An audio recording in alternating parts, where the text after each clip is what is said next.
Assalamualaikum warahmatullahi wabarakatuh.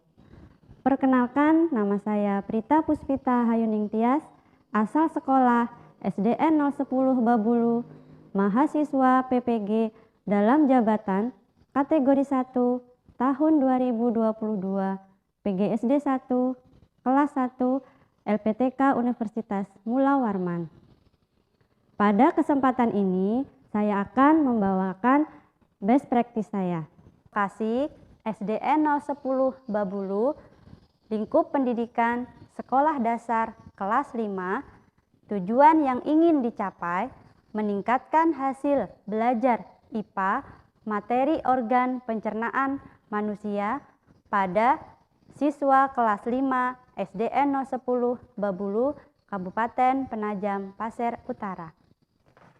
Adapun sebagai penulis adalah saya sendiri, dosen pembimbing Profesor Dr. Muhammad Nur Hadi MSI, Guru Pamong Ibu Hartati SPD.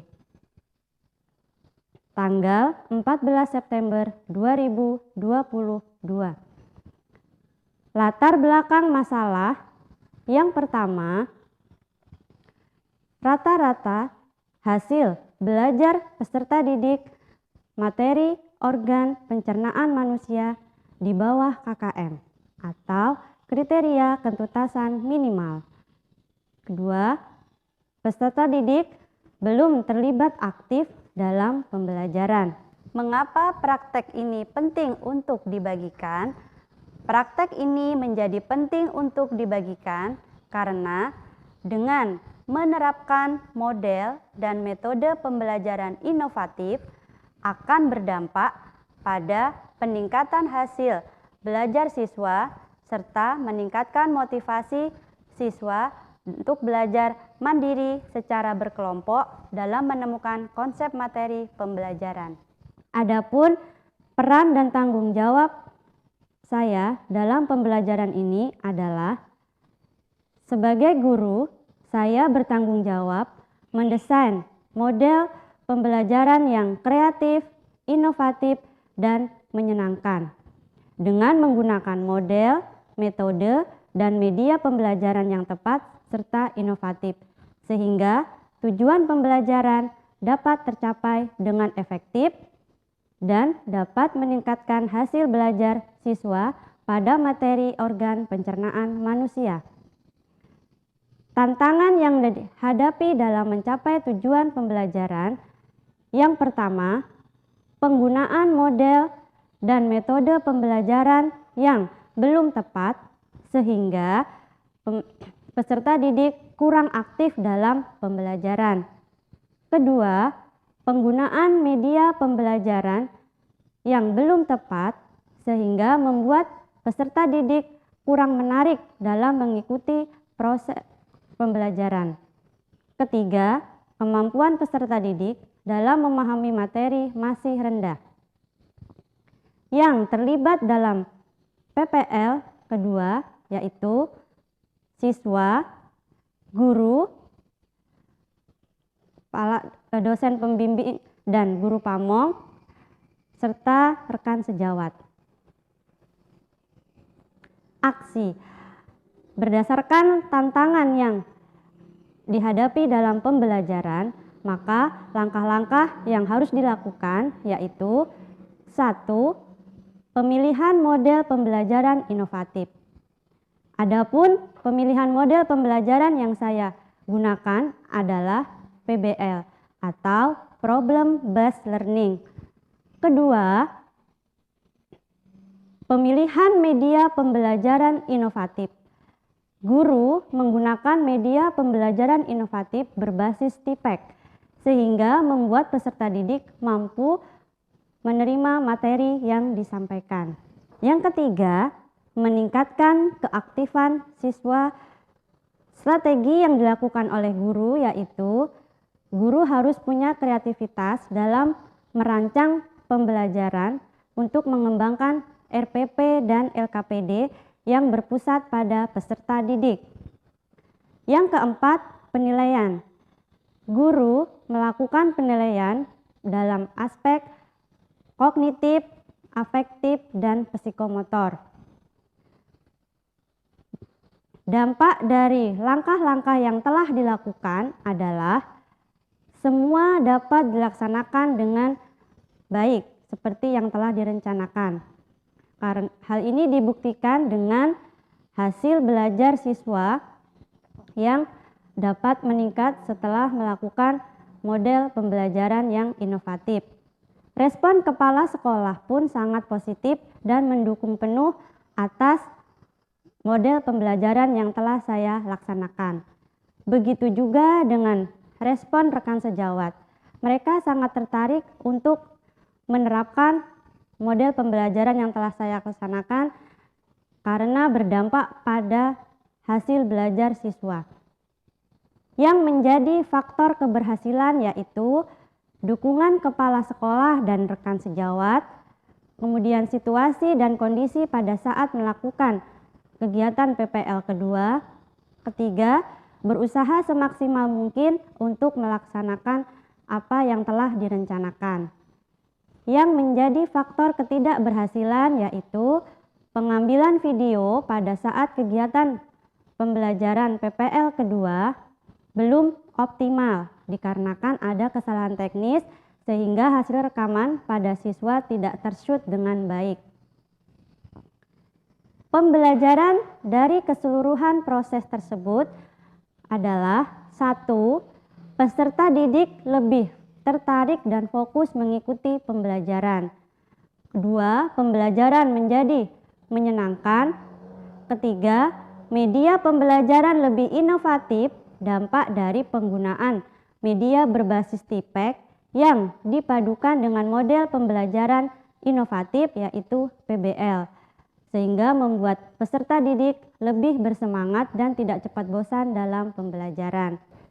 Yang keempat, dengan menggunakan model PBL, peserta didik lebih termotivasi daripada dengan model pembelajaran konvensional. Ini terlihat dengan meningkatnya hasil belajar peserta didik dari sebelum menggunakan model PBL. Demikian presentasi best practice saya, semoga bermanfaat. Terima kasih. Wassalamualaikum warahmatullahi wabarakatuh. Di sini saya akan melakukan kegiatan wawancara untuk testimoni dari hasil pembelajaran yang sudah saya laksanakan, yaitu kepada Bapak Kepala Sekolah, rekan sejawat, salah satu orang tua peserta didik, serta perwakilan dari peserta didik yang ada pada pembelajaran dalam kelas.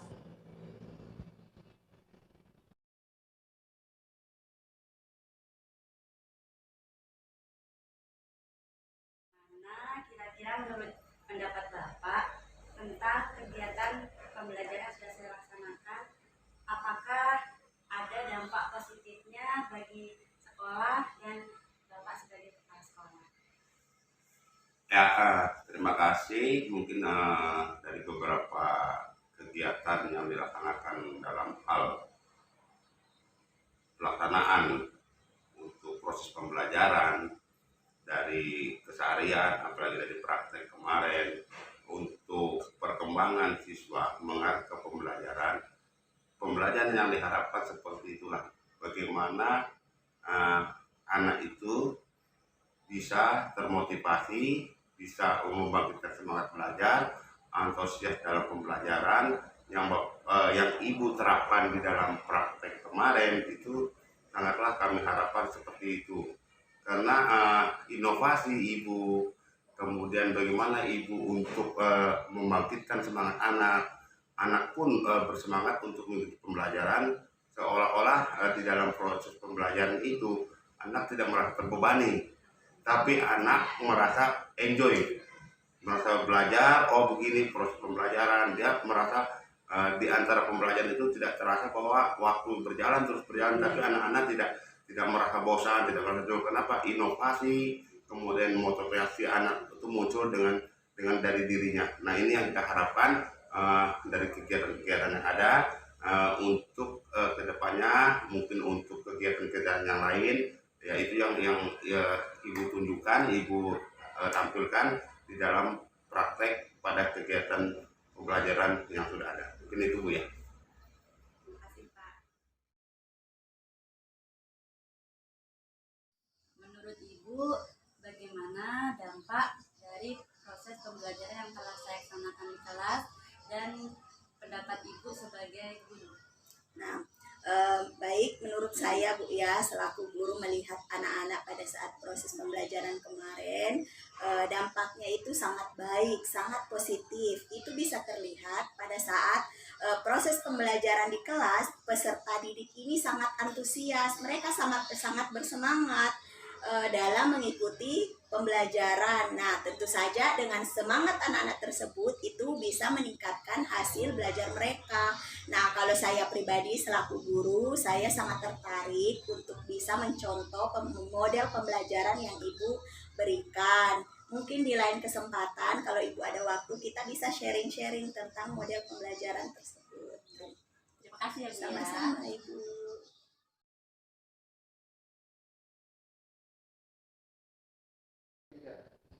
Bu, ada tidak Ananda Nijam cerita bagaimana tentang proses pembelajaran yang sudah saya laksanakan di kelas? Terima kasih Bu. Ya, anak saya cerita dia dan teman-temannya sangat senang dan sangat tertarik dengan pembelajaran yang telah Ibu berikan. Mereka merasa sangat senang ya. Jadi saya harap Ibu ke depannya bisa terus memberikan motivasi dan sehingga anak-anak itu nilainya bisa lebih baik, dan saya harap anak-anak jadi sangat lebih senang belajar itu Bu. Jadi senang belajar di rumah, jadi senang belajar di sekolah karena motivasi Ibu yang membuat mereka senang belajar. Terima kasih ya Bu. Sama-sama.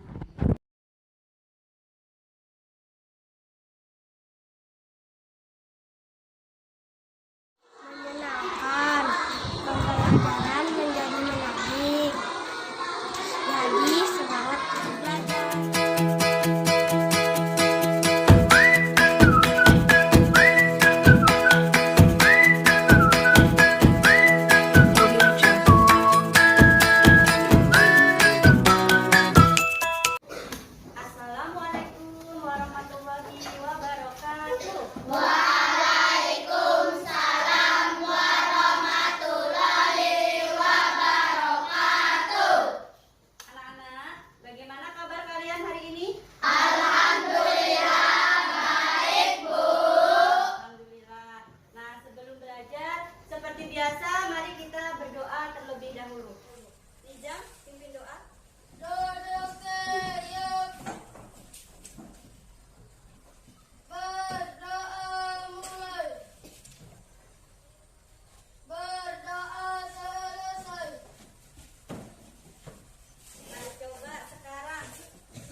kita lanjutkan ke pembelajaran.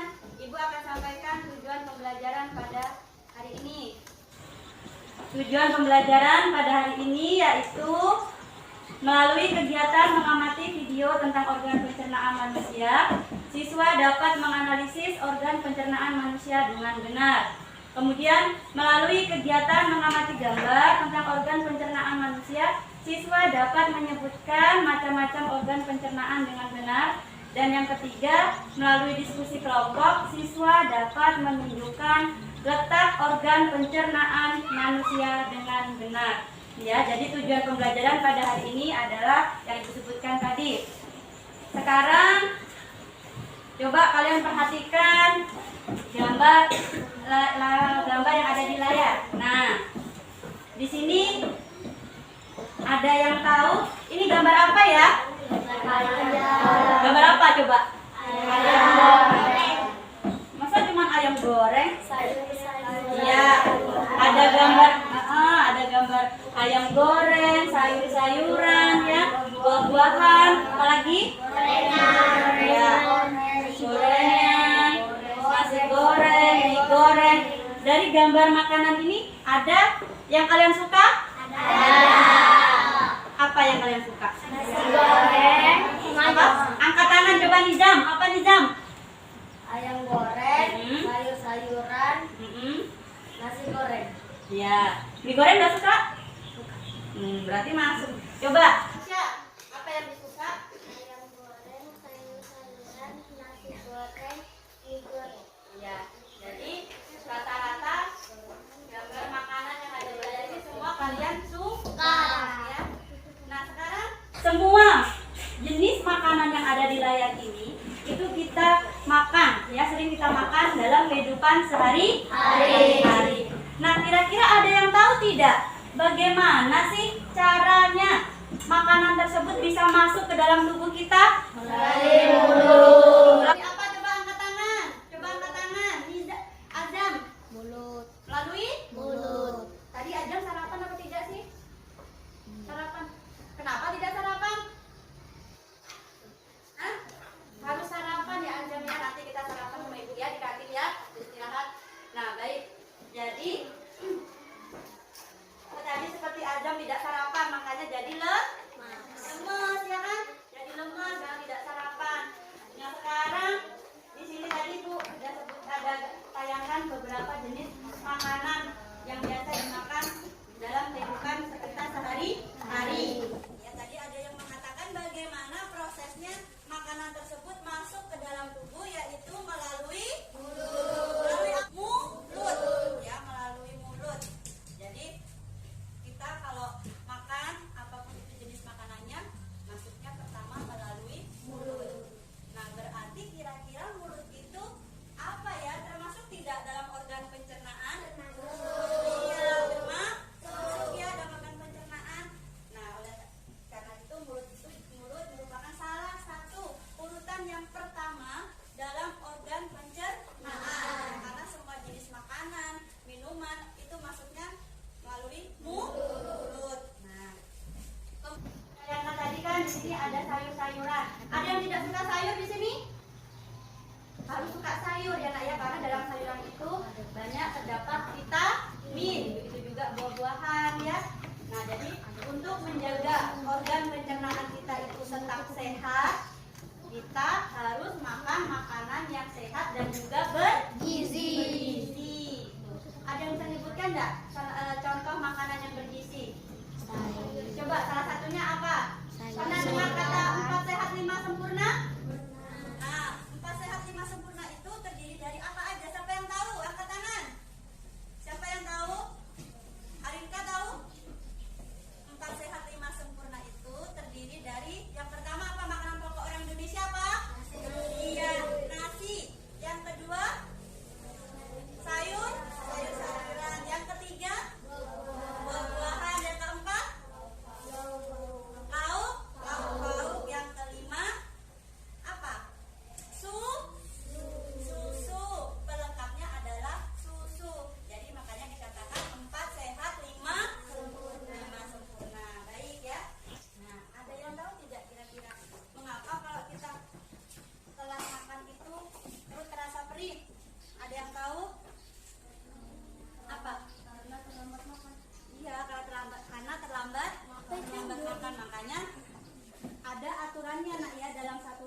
makan dalam satu hari. Nah, ini harus kita ikuti agar tidak terjadi yang dialami oleh siapa? Bimo ya, karena terlambat makan. Nah, kemudian Ibu akan bagikan LKPD ya di setiap kelompok. Tapi sebelum itu ada yang mau ditanyakan dulu?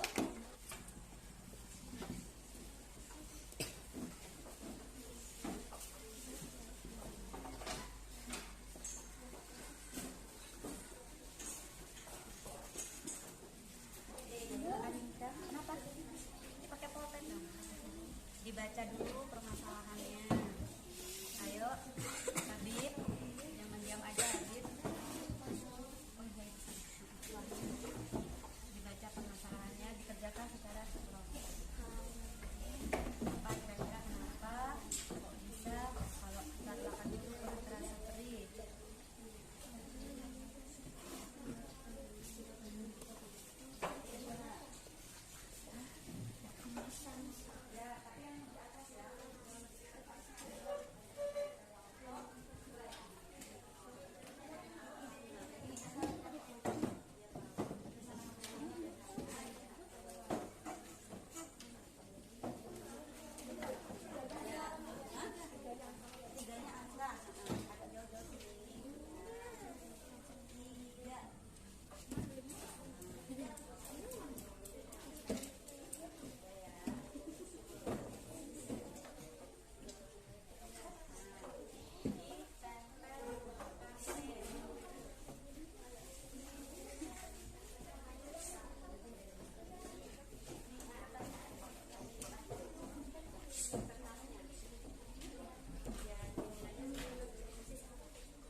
Assalamualaikum warahmatullahi wabarakatuh.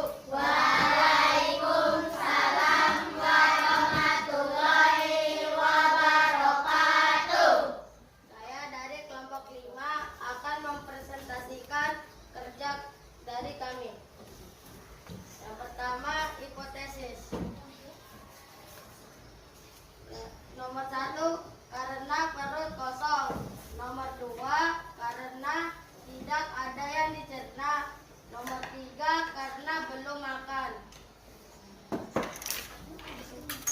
Kesimpulan, kita harus makan teratur agar pencernaan tidak terganggu. Perhatikan ya teman-teman, di sini ada gambar organ pencernaan manusia. Yang pertama ada mulut, yang kedua ada kerongkongan, yang ketiga ada lambung, yang keempat ada usus halus, yang kelima ada usus besar, yang keenam ada anus. Terima kasih.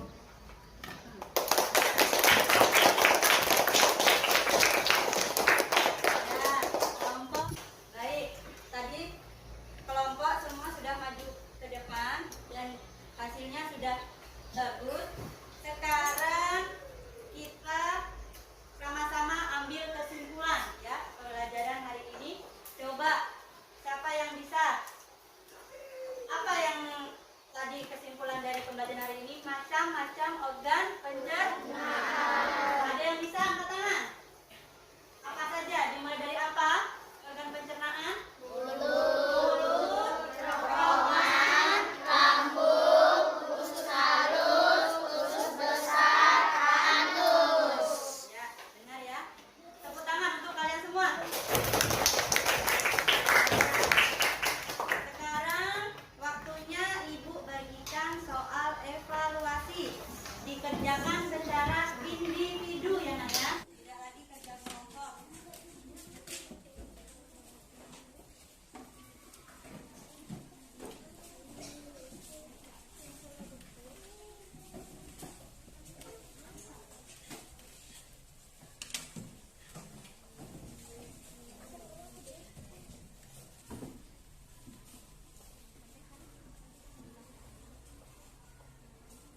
besok kita belajar lebih semangat lagi ya Nak ya. Yang tadi belum sarapan seperti Ajang harus sarapan terlebih dahulu.